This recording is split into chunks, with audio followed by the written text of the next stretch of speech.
My name is Nitzan Sneh. I'm originally from Israel, but I live in Boston and I'm American for the last 20 years. The boat I'm on is my cruising boat, which is Contest 43 center cockpit. It's a cutter.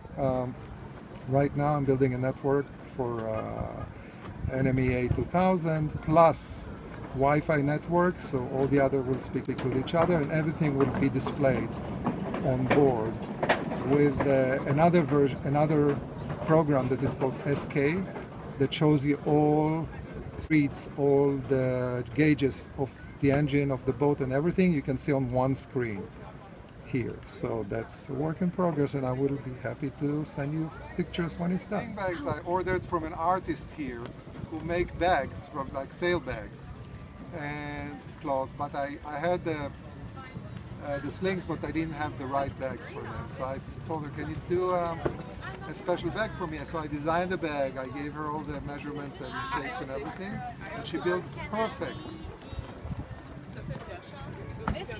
bags for me that are made of the most expensive probably sail material you can think of, although it's just a bag.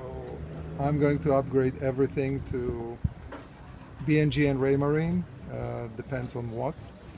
And it's going to be installed here. I prepared a special bracket and a box for outside I will only have 13-inch screens that are made of iPad Pro that are communicating wirelessly with the Axiom inside and everything, so it will be inside, but I will have all my communication already outside with emails, messaging, movies, music, everything is operated from the outside through a main panel that will be here. So I can watch it from the helm if I need.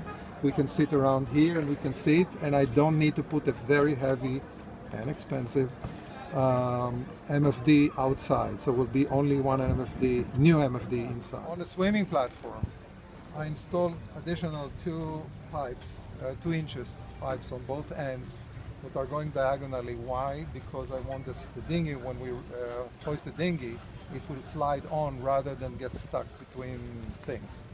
So that was an additional thing. Plus, it's very nice, much nicer to walk down to or up when you can have a kind of a railing to hold. So it's kind of a solid railing. So we changed all this area again to make it easier to hop on and off. As you can see, it's still work in progress. The cables are out because all the electronics are due to be installed. I built this arch here as well. I found a very nice metal fabrication shop owned by Malay people, and they're great. And they built this for me by design.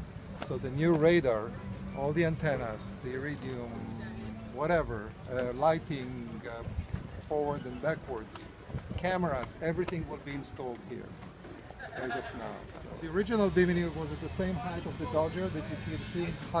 It's a solid Dodger original with the boat, but it was very low. You couldn't really walk around in the cockpit because it was so low. And the bimini was at the same height, so you could only sail while you were sitting, or removing the bimini completely, which both ways are not acceptable for me. So I rebuilt the bimini. I built the stainless steel frame myself, and I hired the sailmaker here to make the canvas on the new bimini, plus covers, plus shades, everything. So it's a fully enclosed bimini. I can sail in any weather.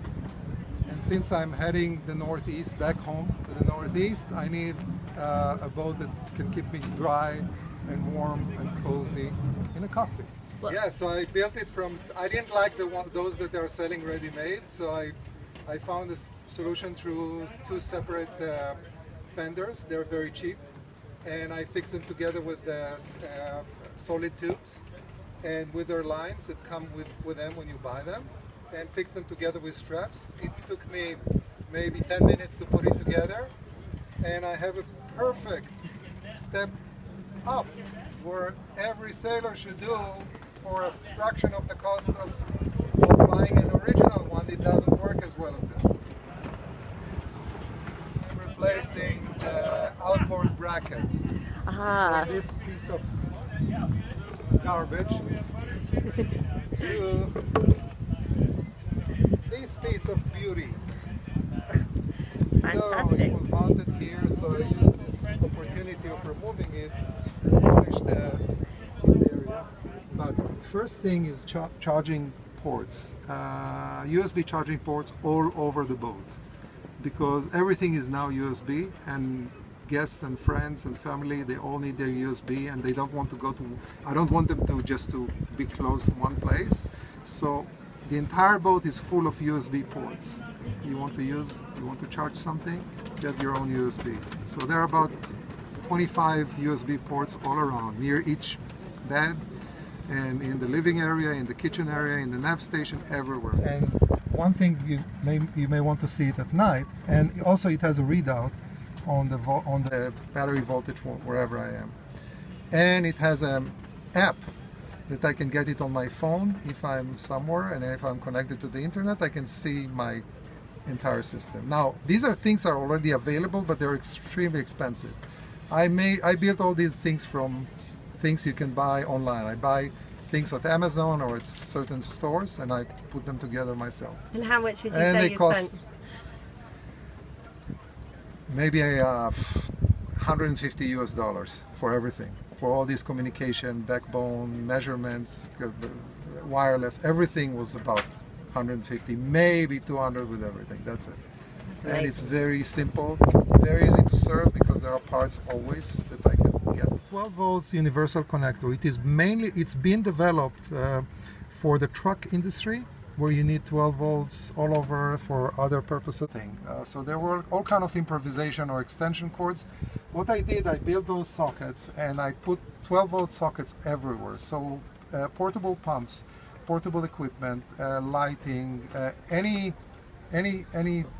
device that needs 12 volts on board has now this plug, and there are those plugs. So there are standard plugs all over that I can use. Again, since it's used in the car and truck industry, it's very low cost, it's well proven in the market, it's waterproof, and it works.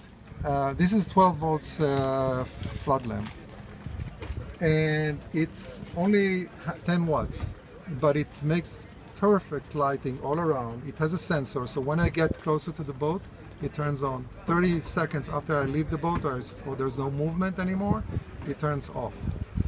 So it's good for safety, it's good for, you don't need to reach switches.